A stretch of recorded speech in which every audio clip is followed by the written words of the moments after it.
Hola, ¿cómo están? Bienvenidos a una videocolumna más aquí en el canal de Jesús Escobar Tobar.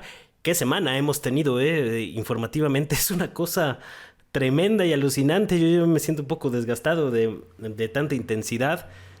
Obviamente con el cambio de gobierno, con la toma de posesión de Claudia Sheinbaum, que fue bastante emotiva, un excelente discurso, la primera presidenta en la historia de este país, y me parece que no quedó a deber, al menos con su acto de toma de posesión de mandato, un buen inicio.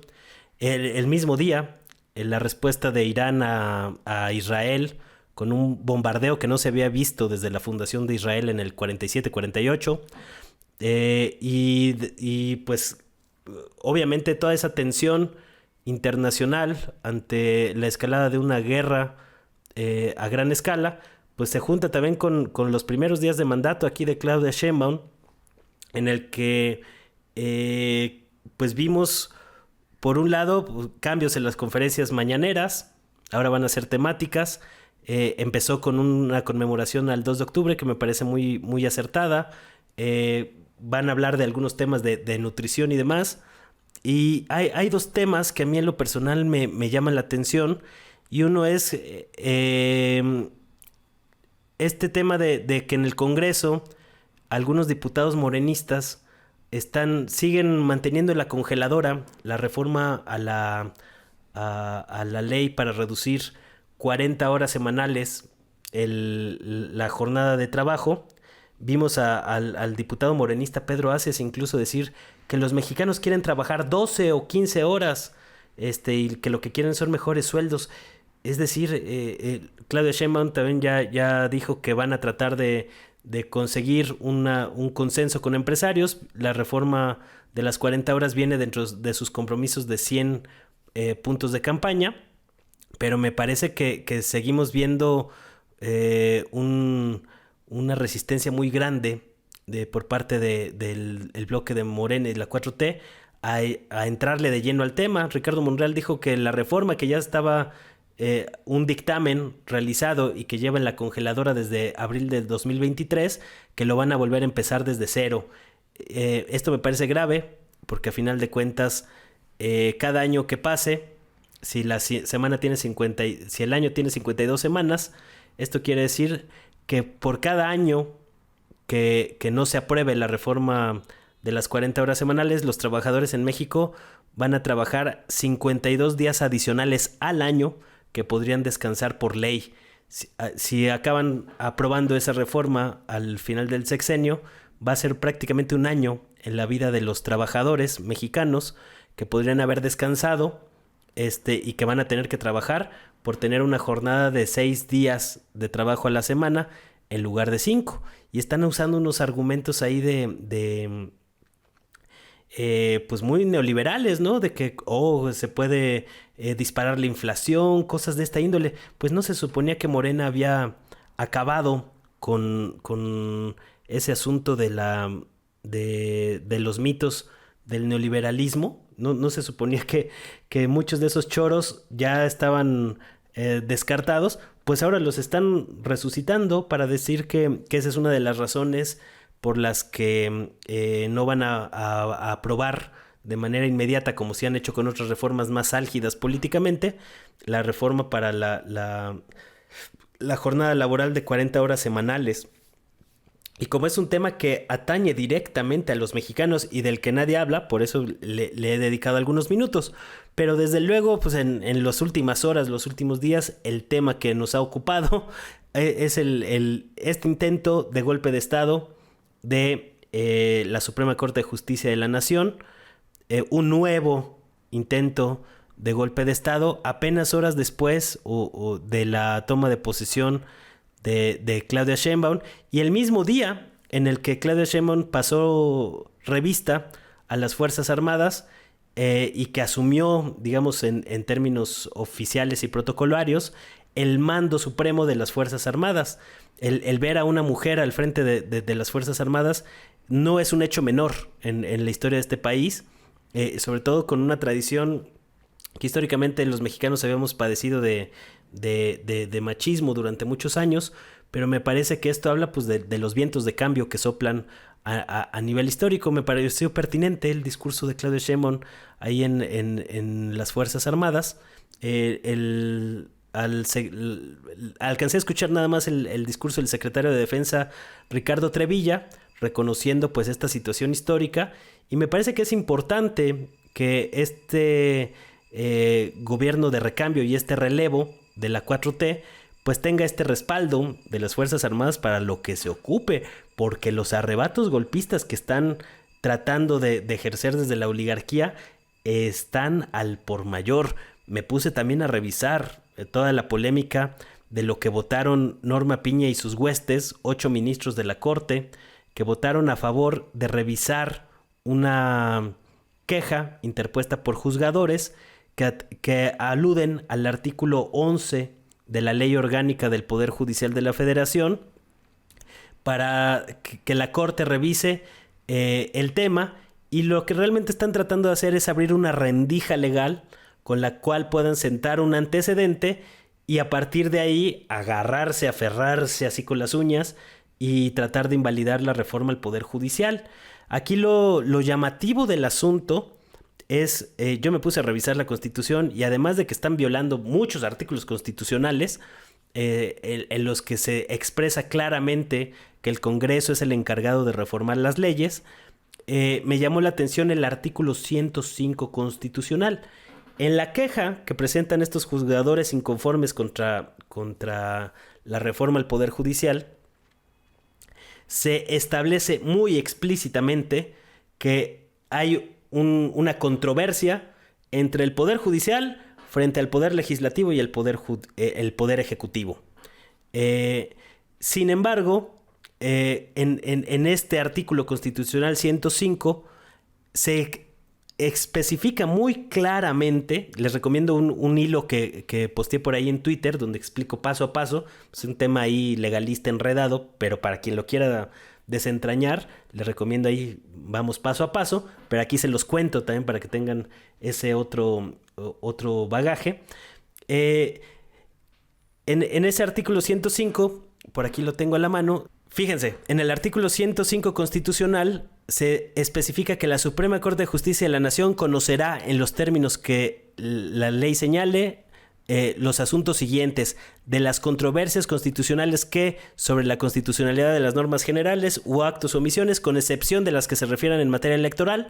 Es decir, están explicando los casos que puede conocer, es decir, revisar la Suprema Corte de Justicia de la Nación, y enumera una serie de casos. A, la federación y una entidad federativa, es decir, cuando hay una controversia entre la federación y un estado. B, la federación y un municipio. C, el Poder Ejecutivo y el Congreso de la Unión. En esos casos sí puede intervenir la Corte.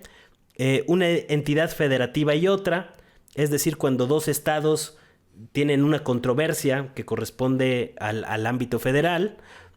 Dos municipios de diversos estados, no sé, por ejemplo, que en el caso de La Laguna, ¿no?, que Gómez Palacio y Torreón, que pues prácticamente son la misma ciudad, pero son de estados distintos y municipios distintos, tuvieran una controversia que llega a la Suprema Corte, lo puede atraer. Dos poderes de una misma entidad federativa, un estado y uno de sus municipios, una entidad federativa y un municipio, dos órganos constitucionales autónomos de una entidad federativa, y entre uno de estos y el Poder Ejecutivo o el Poder Legislativo de esa entidad, dos órganos constitucionales autónomos federales, y entre uno de estos y el Poder Ejecutivo y . Es decir, son incisos A, B, C, D, E, F, G, H, I, J, K, hasta la letra L. Ahí se enumeran uno por uno cuáles son los casos que sí puede atender la Suprema Corte de Justicia de la Nación. En ninguno de estos casos, incisos numerados en la Constitución, se señala que la Corte puede atraer o revisar temas o controversias donde el Poder Judicial sea una de las partes. ¿Por qué? Esto ni siquiera viene escrito, porque se da por sentado que la Suprema Corte de Justicia de la Nación no puede ser juez y parte en un caso de reforma al Poder Judicial. Bueno, pues una cosa tan elemental de derecho, Ahora los ministros golpistas de la corte, empleados de la oligarquía, pues se pasan por el arco del triunfo lo que dice la Constitución, se agarran y se aferran ahí con uñas y dientes a una ley orgánica que está diseñada específicamente para atender problemas internos dentro del Poder Judicial y tratan de aferrarse ahí con una rendija ahí minúscula en términos legalistas para tratar de dar un golpe de Estado técnico. ¿Y por qué es un golpe de Estado? Como bien lo expuso la ministra Lenia Batres, que ha sido pues un gran nombramiento el que hicieron y que en esta ocasión no le falló la brújula a López Obrador, como sí le falló con Alcántara Carrancá y con la ministra traidora Margarita Ríos Farjat, que fueron propuestos por el presidente de Andrés Manuel López Obrador, ahí con estas intenciones de ser plural y demócrata y demás, y pues resultaron pues más conservadores que muchos de los que pusieron ahí en la época del PRIAN, ¿no? Entonces hay que tener cuidado con esos nombramientos ahora que vayamos a elegir en votación a jueces, magistrados y ministros y que nos sirva de elección. Pero el asunto, y a lo que quiero llegar, es que sí es un golpe de Estado, porque en los hechos el Poder Judicial y la Suprema Corte de Justicia de la Nación, encabezada por la golpista Norma Piña, está tratando de poner al Poder Judicial por encima de los otros dos poderes. Ahora resulta que estos expertos en derecho, que son parte del cártel de la mafia de la toga, incluyendo muchas facultades de derecho en este país, que son como las fuerzas básicas de este cártel de la toga, y que de las facultades de derecho brincan a cargos dentro del Poder Judicial, y que por eso se están ahorita cubriendo las espaldas y tienen una gran exposición en la prensa corporativa, que son aliados de estos grupos, pues ahora hablan de jurisprudencia y hablan de una serie de términos ahí legaloides para refugiarse en sus títulos y desacatar y omitir principios básicos de derecho, como esto de que no se puede ser juez y parte en un conflicto, ¿no? La Corte está tratando de agarrarse de donde puede, y esto yo lo advertí desde hace un mes, de hecho lo comentamos aquí en una de las columnas. Ahí la pueden revisar para que vean que no nos equivocamos y que vimos por dónde iba la flecha. Y está ocurriendo exactamente lo que estábamos diciendo que iba a pasar, que el conflicto se iba a alargar posteriormente a la reforma electoral, a la reforma al Poder Judicial. Es cierto que no tienen posibilidad de prosperar este golpe blando que están tratando de dar desde la Corte, porque a final de cuentas pues, no tienen respaldo popular, no tienen respaldo del pueblo, no tienen el apoyo de las Fuerzas Armadas, sí tienen el apoyo de los poderes fácticos y de las élites empresariales, de la oligarquía, y eso está generando ruido e inestabilidad política, y ese es el meollo del asunto. La Suprema Corte de Justicia de la Nación, los ministros que votaron esta atrocidad, están votando con intencionalidad política, y la intencionalidad política es tratar de generar una crisis institucional para generar inestabilidad política en el país, que los medios extranjeros empiecen a decir que es una dictadura, el caso mexicano, engañar a algunos despistados por ahí, a sacar la planadora de los medios de comunicación para tratar de confundir a los despistados, a los ingenuos, amplificar las voces de una minoría que está tratando de imponerse por encima de la voluntad popular, encima de la voluntad del pueblo mexicano, por encima de la voluntad del tigre. Hoy Claudia Sheinbaum respondió que no ameritaba juicio político en su opinión, porque a final de cuentas no van a proceder.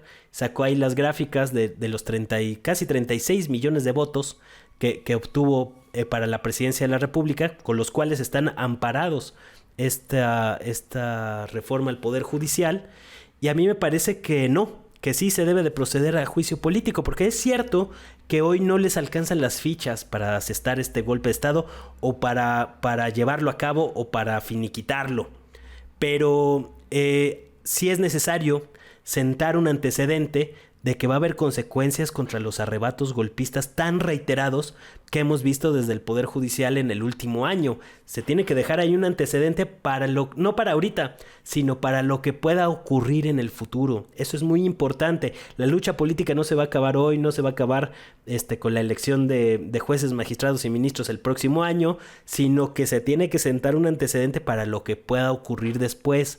Ahí están las experiencias de Brasil, que es el caso paradigmático del lawfare en América Latina. Lula da Silva sale con 80% de aprobación, fíjense, incluso un poquito más alta que la que registró Andrés Manuel López Obrador acá en México.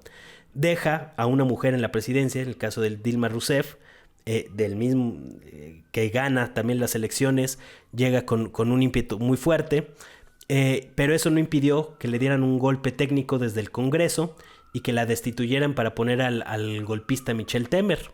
Y eso metió a Brasil en una inercia bastante oscura, de la que apenas se están recuperando después de que pasaron por el fascista Jair Bolsonaro como parte de esta trama, ¿no? En México no estamos exentos de escenarios de esos, y por eso se necesita ir blindando la democracia en México ante los intentos golpistas que puedan ocurrir en el futuro. Por eso sí es necesario y hay que exigir un juicio político contra, principalmente contra Norma Piña y contra algunos ministros golpistas como Aguilar o Lainez, que han sido reiterados pues sus arrebatos golpistas, secundando a Norma Piña y sus huestes, ¿no?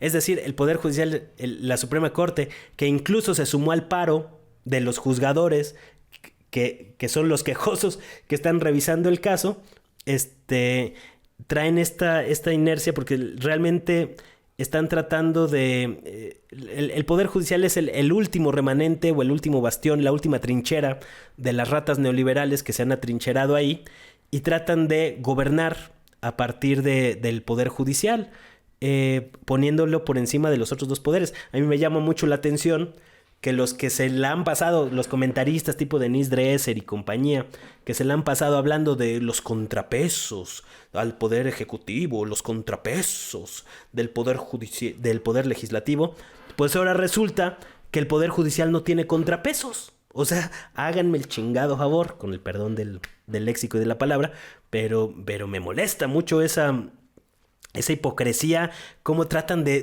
torcer las cosas, cómo tratan de darle la vuelta a la tortilla. Se la pasan hablando de la Constitución, pero cuando la Constitución no les da, se sacan ahí de la manga una ley orgánica para tratar de invalidar una reforma constitucional avalada no solo por el Congreso, sino por 35 millones de votos que acabamos de vivir. ¿Qué hubiera pasado si la diferencia de votos hubiera sido menor? Pues hubieran orquestado otro fraude electoral. Eso es lo peligroso de dejar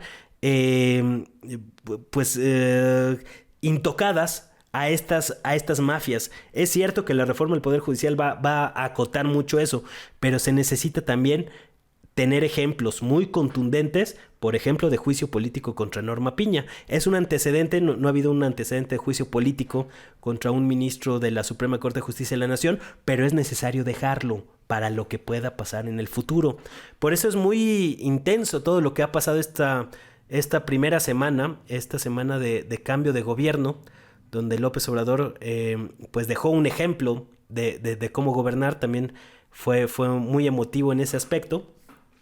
Y Claudia Sheinbaum pues ya entró de lleno a la lucha y a la contienda política. Lo que estamos viendo es el tono en el que vamos a estar librando esta continua disputa los próximos 6 años. Una de sus primeras acciones también de Claudia Sheinbaum pues fue atender la crisis en Acapulco por la nueva devastación del huracán. Y fíjense en la cobertura mediática, o sea, ahí tratando de hacer polémicas de que si viajó en helicóptero, viajó en coche, es decir, cosas que no son realmente importantes, pero estamos viendo cómo la prensa corporativa pues va a buscar así como los ministros de la Corte van a buscar cualquier rendijita legaloide para estar atentando contra la voluntad del pueblo mexicano expresada en las urnas. Lo mismo está sucediendo con la prensa corporativa. Van a buscar cualquier rendija, cualquier resquicio para tratar de boicotear a un gobierno democráticamente electo, amplificando estos discursos fascistas, que ya los hemos comentado antes, de la tiranía de las mayorías y estas cosas, ¿no? Que muchos de estos discursos son expresados por los expertos en derecho, que a base de títulos, honores, privilegios mal habidos como los de Diego Valadez y su pensión vitalicia, pues ahora tratan de decir que la gente es estúpida, que no entiende lo que está pasando, porque solo ellos, que sí saben de derecho y se premian entre ellos y se cubren las espaldas entre ellos y se aplauden entre ellos, aunque a final de cuentas tengan argumentos de la típica tía panista en WhatsApp, hablando de populismo y esas cosas, como pasó con Diego Valadez y su informe ese, el bodrio ese del Instituto de Investigaciones Jurídicas de la UNAM. Nos quieran ver la cara de estúpidos, como si no nos diéramos cuenta de lo que están haciendo, como si el pueblo mexicano, que durante un rato pues estuvo malherido, maltrecho, ha recuperado su fuerza, su dignidad. El tigre hoy es consciente de su propia fuerza gracias a este proceso de concientización política que ha vivido México de manera acelerada en los últimos 10 años, diría yo. Y ya no están en esas condiciones. Por eso les molesta mucho que un periodista, a mí me dicen, tú eres un simple periodista y poeta, ¿cómo te atreves a cuestionar a los expertos en derecho? Porque a partir de estos títulos tratan de refugiarse cuando no les alcanzan los argumentos. Entonces son mecanismos de poder con los cuales las estructuras de poder tratan de dominar a la población. La población que dice, oye, pues tú serás muy experto en derecho, pero el artículo 105 de la Constitución enumera, inciso por inciso, los casos en los que puede actuar la Suprema Corte a la hora de revisar los temas, y no está ninguno que tenga que ver con el Poder Judicial como uno de las partes o de los quejosos, ¿no? Eso les molesta mucho, pues porque los ponen en entredicho, los ponen en evidencia, y creo que lo que está quedando muy claro con toda esta polémica, pues es el tamaño, y vean el tamaño de la mafia del Poder Judicial.